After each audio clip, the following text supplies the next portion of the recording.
economics. Tonight, President Biden laid out his economic plan. It included cutting the cost of prescription drugs, cutting the cost of childcare, making corporations pay their fair share.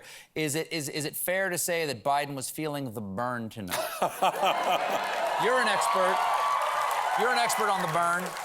Well, these are, before he took office, we had a task force of people from my campaign and his campaign working together on a set of proposals. And much of what he talked about tonight was just that. And here is the most important point. We talk about being a divided nation. In many ways, that's true. But in some ways, Stephen, we are absolutely united. Everybody hates the drug companies.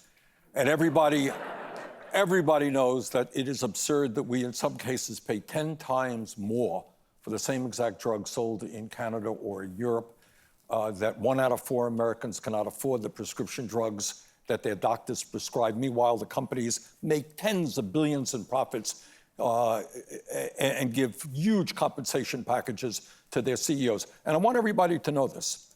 We are struggling right now to lower the cost of prescription drugs. The drug companies have spent at least $300 million on lobbyists alone. They got 1,500 lobbyists in Washington, D.C. to make sure that we continue paying the highest prices in the world for prescription drugs. So when Biden says we got to lower the cost of prescription drugs, that Medicare's got to negotiate prices with the pharmaceutical industry, as the VA now does, the overwhelming majority of the American people support him. The overwhelming majority of the American people understand that it is absurd that families are paying $10,000, $15,000 a year for child care. We've got to lower the cost of child care substantially.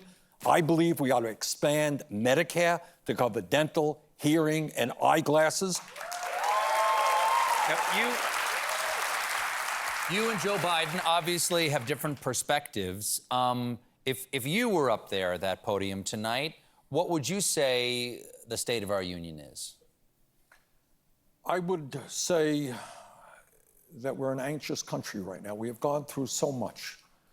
But I think, as he indicated, the strength of our country is always the people.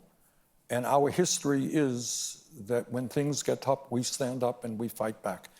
And I think the American people are prepared to do that right now.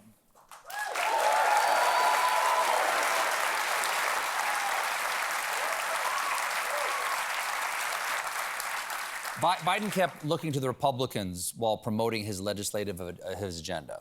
Okay, he could pass much of that agenda with only Democratic support. Should he have been looking at Manchin and Sinema? No, we've looked at them for a long time. and it's the sad truth. And what he didn't get into enough tonight is the power of money in politics. And let's be very clear. We have a corrupt political system.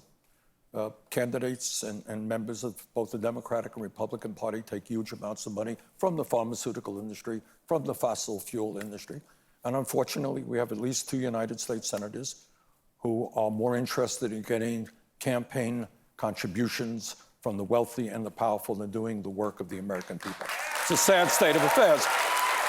But, it's not just Manchin and Sinema. You got 50 Republicans, and not one of them is prepared to stand up to the drug companies. Not one of them is prepared to stand up to the fossil fuel industry.